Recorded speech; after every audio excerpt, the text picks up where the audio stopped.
Информационные итоги дня подводит программа «Новости». В студии Зураб Центроев. Здравствуйте.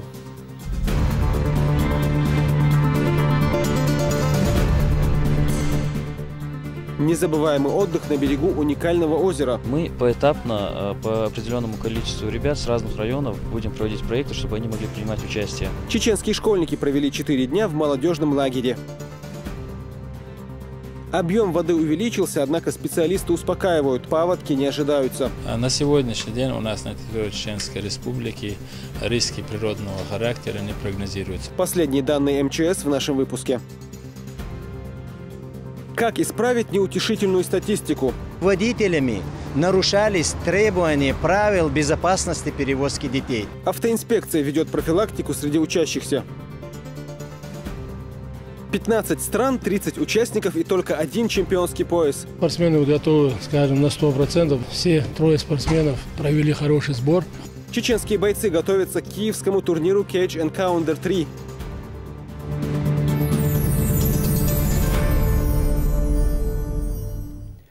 В этот день мусульмане всего мира устремляются в мечети в надежде на милость и прощение Всевышнего. Каждую пятницу верующие собираются в едином джамаате, чтобы исполнить свой религиозный долг. Вместе с соратниками и друзьями Дом Всевышнего посетил и Рамзан Кадыров. Во главе с известным богословом Адамом Шахидовым они собрались на коллективную пятничную молитву, после чего совершили обряды вирд и тасбих. Поддержим нашего президента. С таким призывом обратился глава Чечни Рамзан Кадыров к своим подписчикам в Инстаграм. На сайте журнала «Тайм» идет голосование в номинации «Человек года». Рамзан Кадыров предлагает зайти на сайт издания и проголосовать за национального лидера, главу государства Владимира Путина. Напомню, ежегодно «Тайм» выбирает 100 самых влиятельных людей планеты, которые изменили мир. Помимо Владимира Путина в списке «Тайм» известные спортсмены, актеры, политики, ученые, деятели культуры и представители бизнеса. Отдать свой голос можно, пройдя по ссылке, которую вы сейчас видите на своих экранах. Голосование заканчивается в полночь 10 апреля, а 16 апреля организаторы объявят итоги конкурса.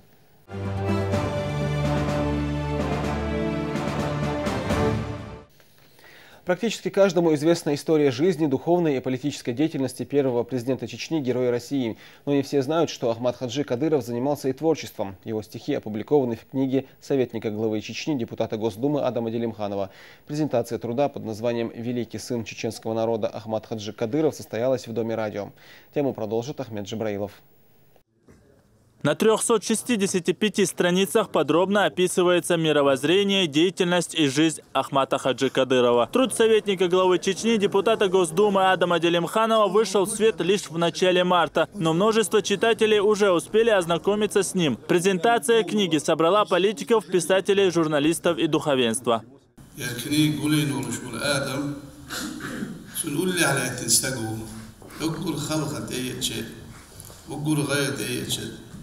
سن أولع سن ديك واقع وشا سن أول يوزع شا سن أول يقع يقش سن تياش أميخ الأولى لا تستقويز أخذها أغلب لنا دعي والوش وأقبل بول شا حاولش دوقي أسلادو يا كرانو يسوني براروكا دال باشون بيامر باشون دعوازنا بس دال بيامر باشون دعشين يقدعوا تنر ينقطع بحنا وأعمد حاجي. В сборнике также проведен правовой и политический анализ легендарной личности. Автор повествует об уникальности Ахмада Хаджи Кадырова, которая заключалась не только в умении вести созидательную политику, но и сочетании духовности и патриотизма. Однако его главным качеством считает стремление жить и трудиться ради народа. Его взгляд на Коран как источник всех законов, как источник всех норм, которые существуют сегодня в цивилизованном обществе. И показано, что если человек будет следовать Корану и Сунне пророка, то он никогда не ошибется. То есть он никогда не пойдет по неверному пути. И в этом смысле это как бы является уже новым словом как в этой литературе, посвященной Ахмад Хаджи, его личности, его деятельности. Несколько десятков экземпляров книг направлены в главный книжный фонд страны. В Ленинской библиотеке все желающие смогут узнать о судьбе первого президента Чечни из первых уст. Данная работа Адама Султановича Делимханова – это попытка обобщить все те данные, которые накоплено на этот период жизненном пути Ахмата Хаджи Кадырова. Тут и его религиозная деятельность, тут и его жизненный путь, его политическая деятельность и даже творческая деятельность Ахмата Хаджи, что известно немногим у нас в республике. Особенное отличие книги – это дизайн. Обложка собрания сделана из чистой кожи с национальным орнаментом. Такое произведение искусства достойно почетного места на полке любой библиотеки мира. Ахмед Джабраилов, Мурад Эльбукаев, Хаважи Мунаев и Джамал Хаджалиев. Новости. И к другим событиям. Ситуация на дорогах республики стала главной темой совещания в Совете экономической и общественной безопасности. В этом году зафиксировано 105 ДТП, в которых пострадали 172 человека. 31 человек погиб, из них 7 дети. О разъяснительной работе с юными пешеходами Елизавета Чепханова. Здравствуйте. К визитам инспекторов ГИБДД школьники уже привыкли. Занятия по правилам дорожного движения здесь проходят регулярно. Для пешеходов есть специальные светофоры, где есть красный человек и зеленый. Зеленый можно переходить, а красный подождать, пока что загорится зеленый. Когда ты переходишь дорогу, нельзя бежать, нельзя ни на что отвлекаться и разговаривать по телефону. Надо быть очень внимательным. Сначала нужно посмотреть налево. Если не едет машина, то посмотреть направо. Если машина не едет, то нужно переходить дорогу. А если едет машина, то нужно подождать, пока она проедет, и потом переходить. Надо подождать, пока автобус не уедет, а потом посмотреть налево и потом направо. А если машины нету, то уже можно перейти дорогу. Где и как переходить дорогу, ребята знают с малых лет. Красочные плакаты с важными правилами развешаны по всем коридорам школы. Однако всего этого недостаточно, если родители не принимают участие, говорят инспекторы. Очень часто они сталкиваются с вопиющими нарушениями.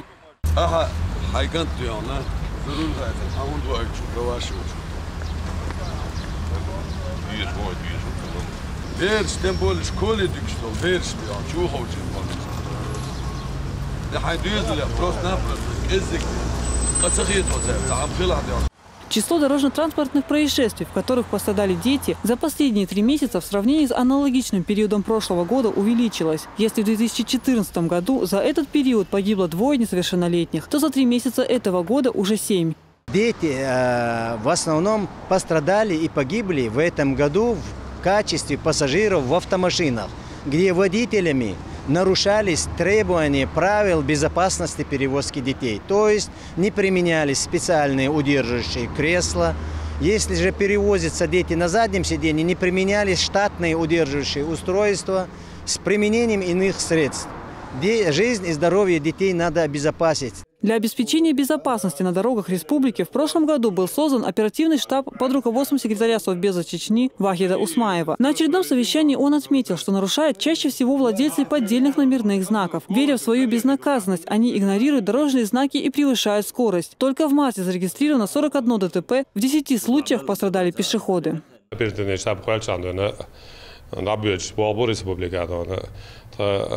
Подведение итогов за каждый месяц, я считаю, за март месяц подведение итогов, снижению и мощность avec бехке сложно, было и мегчуах, на диадер сажим дона и ДПС был уважать паж и Nýrslular bars nýtjadana väl mekjä sevekstana zebar jolus metks järqetsadana переход jolus metkselon jakval mekstana вот и metkselar jardana. Работу по профилактике ДТП необходимо усилить, отметил Вахид Усмаев. Кроме того, участковые не должны пренебрегать обязанностью сопровождать свадебные кортежи. Здесь также отметили, что статистика ДТП зависит не только от работы профильных ведомств. Правила должны соблюдать все участники дорожного движения, в том числе и пешеходы. Елизавета Чепханова, Муслим Типаев, Дауд Куруев. Новости. На коллегии прокуратуры обсудили вопросы надзора за исполнением законодательства о порядке рассмотрения обращений граждан, а также организации этой работы в органах прокуратуры республики. Проверки, проведенные в 2014 году, выявили 570 нарушений. В результате к дисциплинарной и административной ответственности привлечено 252 должностных лица. Всего в прошлом году в прокуратуру поступило свыше 7 тысяч обращений. Каждое 5-е из них было удовлетворено. По итогам обсуждения здесь отметили необходимость того, чтобы прокуроры качественно и в сроки рассматривали обращения граждан. граждан. Правозащитная функция остается основной деятельностью органов прокуратуры. При этом особое внимание уделяется рассмотрению обращений граждан, их приему всеми органами власти. Так, в 2014 году в органы прокуратуры поступило свыше 7 тысяч обращений граждан, из которых каждое 5-е обращение удовлетворено. Всего вынесено свыше 5000 актов прокурорского реагирования. Прокуроры нацелены на активизацию надзорной работы. Имена чеченских летчиков, участвовавших в Великой Отечественной войне, будут увековечены в Туле. Здесь строится мемориал защитникам неба Отечества. Информацию об уроженцах Чечни намерен собрать руководитель проекта Владимир Преображенский. Он прибыл в республику и уже провел ряд встреч. Тему продолжит Адам Хаджиев. На многочисленных чертежах и фотографиях представлен проект мемориала защитникам неба Отечества, который строится в Туле. Руководство Фонда сохранения исторической памяти отечественной авиации прибыло в Грозный для сбора информации о чеченских летчиках, участниках Великой Отечественной войны. В числе представителей других народов их имена будут увековечены на историческом монументе. В предлагаемых нами барельефах мы хотели указать суть и соль мощи порыва всего чеченского народа по защите нашего Отечества. И то, какой они вносили вклад и вносят вклад и в настоящее время, и я абсолютно уверен, и будут вносить вклад в защиту Отечества, именно чеченский народ. В общении с председателем парламента руководитель проекта Владимир Преображенский рассказал, что мемориал строится к 70-летию Победы. Он будет представлять собой 2 самолета – разбившийся немецкий и советский истребитель, выполняющий крутой вираж. Мы занимались архивными данными и столько много интересных ваших соотечественников нашли, которые не просто совершили какой-то единичный подвиг, да, а вот, допустим, они передают опыт летного дела. Да, 10 тысяч часов, ни одного авиационного происшествия. Но это подвиг, по той простой причине. Это Магомед? Да. Главная цель проекта – увековечить имена самых достойных летчиков и всех тех, кто занимался авиастроением. Свою готовность оказать всю необходимую помощь выразил и председатель парламента Дукуаха Абдурахманов. У меня указание главы республики Рамзана Ахматовича Кадырова, героя России, встретить вас, оказать должное содействие вашему проекту. Перед вызовами 21 века наступает фашизм. Как ответить? Да вот только этими объединяющимися моментами. То есть указание главы республики, есть понимание с нашей стороны. Все, что сказал Рамзан Ахматович, все, что нами понято, мы вам будем содействовать, будем до конца с вами. Спасибо, что приехали. Спасибо вам большое. В завершении встречи в знак уважения Дукуах Абдурахманов преподнес гостям книги о жизни и политической деятельности главы Чеченской Республики. Адам Хаджиев, Артур Дутаев. Новости. Работа по благоустройству Грозного продолжается активными темпами. В рамках озеленения города в 4 районах столицы идет посадка молодых деревьев, таких как широколиственный клен, ясень, каштан и липа.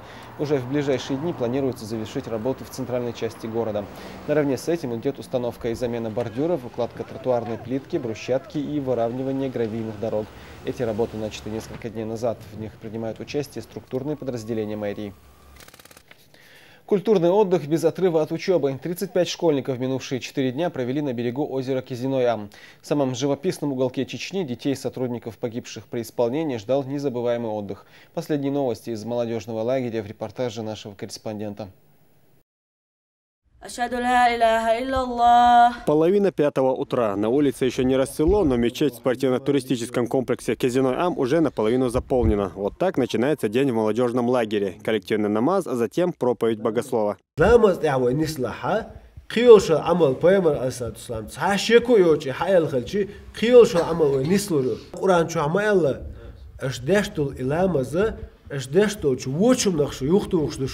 Каждый день пребывания участников молодежного лагеря расписан буквально по часам. После легкого завтрака следует интересная экскурсия. Детям рассказывают историю образования озера Кизиной-Ам. Я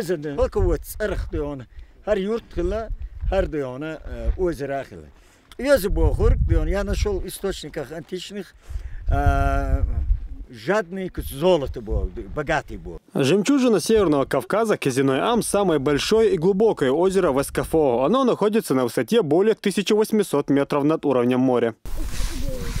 Большую часть года Козяной Ам покрыт толстым слоем льда, поэтому увидеть озеро во всей красе детям так и не удалось. Но это, как видно, их не сильно расстроило.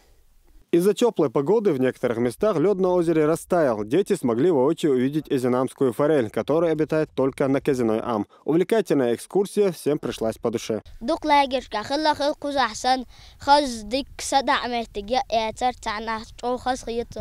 молодежном лагере участвует 35 школьников. Это дети сотрудников, погибших при исполнении служебного долга. Отец Салха из Наура Хасбулатовых погиб в 2003 году в ходе спецоперации в Курчалойском районе. Посмертно награжден орденами Мужества и Кадырова. По стопам моего отца Оля. Главная цель молодежного лагеря – это духовно-нравственное и патриотическое воспитание детей. Много времени здесь уделяют и физическим занятиям. Участники лагеря соревнуются в разных видах спорта. Давай. Молодец. Детишкам всем очень все понравилось, довольны были. Тут кислород как разжженный, и поэтому детишкам сложно бывает. Поэтому мы проводим тренировки такие слабые, неусиленные тренировки для детей.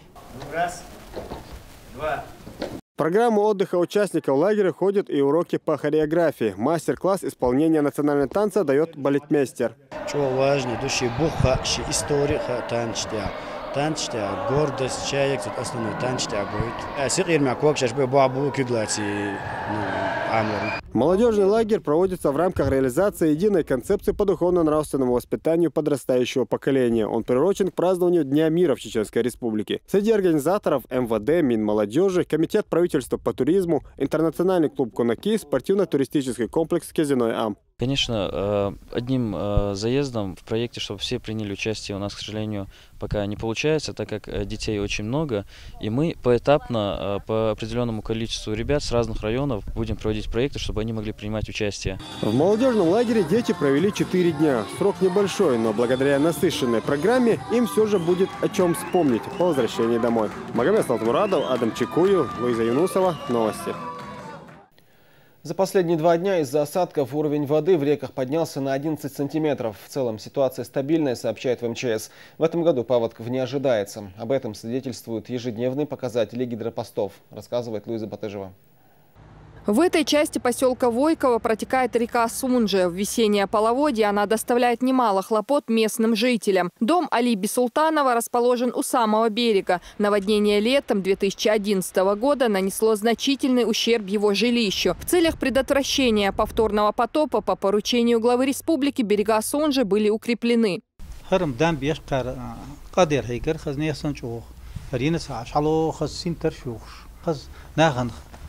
خسخوش آرا بحکرشم اکورات نقطین سرم از نیاز نجوا هرشو مگر هر باغی دیوان مساعدها اسویشینش یوشه اسوالت بیلن خمتی شو مگر نوی ودینو لینی لن نفسه улицу. По словам специалистов, подъем уровней рек происходит из-за таяния снега и ледников в горных районах, а также вследствие продолжительных дождей. За гидрологической обстановкой на территории республики наблюдают с помощью специальных приборов. Раньше был метод такой, там рейка стояла, надо было градусник опускать. А сейчас автоматика. Раз нажимается на кнопку, пару секунд, и после этого вот здесь на табло высвечивается цифра, уровень воды 87 сантиметров. Этим самым нам не надо больше ничего. И визуально посмотрим. Вода спокойная. Таких гидропостов в республике 15. Все они полностью автоматизированы. При угрозе осложнения паводковой обстановки запланировано создание дополнительных пунктов. Критическая, значит, отметка нашего поста на реке Сунжа в городе Грозном 5,8 метра. Если так анализ сделать, в 1936 году критическая отметка была самой высокой за многолетнее наблюдение. Это доходило до 710 кубометров в секунду. В случае возникновения паводков в постоянной готовности находятся более 500 сотрудников экстренных служб, 885 единиц техники и 15 плавательных средств. Для эвакуации населения определены места общего проживания. На сегодняшний день у нас на территории Чеченской Республики риски природного характера не прогнозируются. У нас благоприятная обстановка по прогнозу. У нас есть система комплексная система экстренного оповещения, которая располагается на 12 участках на территории республики. Всего 34 участка, которые подвержены паводкам, но из них на 12 участках у нас есть вот эта система установлена, которую мы можем контролировать с пульта оперативного дежурного ЦУКСа.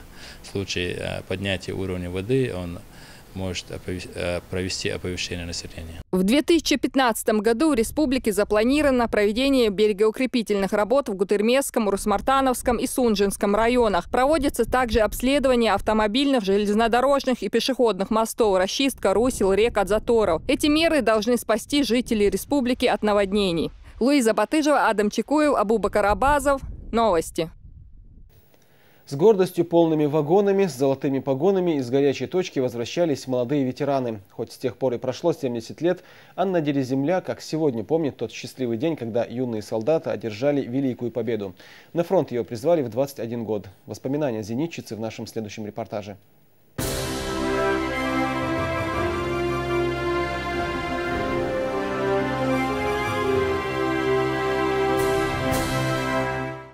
Анна Денисовна в небо всматривается все реже. Ветеран Великой Отечественной и на расстоянии вытянутой руки сегодня не может разглядеть человека. Это сказываются бессонные ночи, устремленные в небо взгляды. Пропустить противника войскам противовоздушной обороны было просто нельзя. Зенитчицы охраняли от налетов вражеских самолетов железнодорожные станции, мосты. Одним словом, стратегически важные объекты. Привезли нас в город Тула под Москвой. Из Москвы нас отправили в Калугу, а из Калуги нас 30 человек, девушек, отправили в город Козельск. Этот город только что немцы, в общем, немцев оттуда выгнали. Вот освободили только этот город Козельск, был разбитый он все. 21-летнюю девчонку призвали 13 апреля 1942 года. Всего из села таких же, как она, было отправлено на фронт 10 человек. В то время старшая сестра Анны Денисовны уже работала в госпитале медсестрой. Дома двух дочерей осталась ждать мама. Страшно. Вообще не знали, вернемся, не вернемся. Конечно, было очень много слез. Вот папа у меня умер, мне 15 лет только было. Он умер в 1936 году в январе, а мне в июне было 15 лет. Вот осталась мама с нами двумя, вот вырастила нас. Война войной, но вот человеческие чувства и эмоции даже на линии фронта отменить приказом никто не мог. Ведь уходили от родных и близких, туда, откуда и не возвращались. Это понимали все, но любовь к родине оказывалась сильнее. В армию молодого человека Анны Делеземля призвали в 1939-м. Они не прекращали общение во время войны. Писали друг другу письма и верили в победу. Конечно, скучали. Что письма писали вначале, а потом переписка закончилась, и он, как говорят, без вести пропал. Неизвестно даже, где он погиб. Нас призвали в войска, а мальчишек всех из этих частей отправили на передовую. Там остались пожилые люди. Вот когда я в роту эту привезли нас в эту, командир роты был пожилой уже мужчина, уже около 50, а мы-то девчонки были по 20, по 21 году.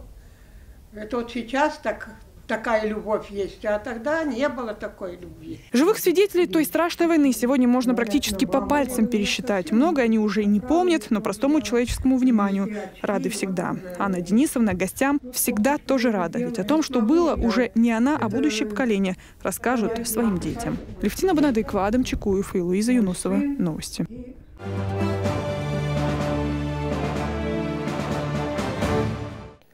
Завтра в Киеве состоится турнир Cage Encounter 3. Самый большой бойцовский октагон соберет 30 участников из 15 стран. Среди них и 3 чеченских спортсмена. В главном поединке вечера Хасан Асхабов сойдется с французом Дамьеном Лапилусом. На кону чемпионский пояс по версии WWFC в категории 70 килограмм.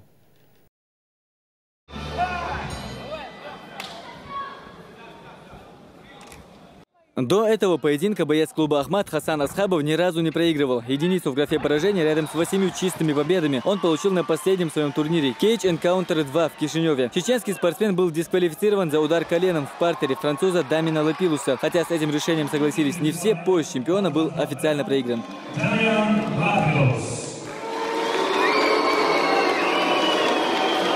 Возможность реванша Хасан Асхабов получил спустя 2,5 месяца. Тот же не только соперник, но и чемпионский пояс по версии WWFC в категории 70 килограммов. В своем активе будущий противник чеченского бойца Дамин Лапилус имеет 11 побед. Хасан Асхабов говорит, ко второму бою с французом подготовился основательно.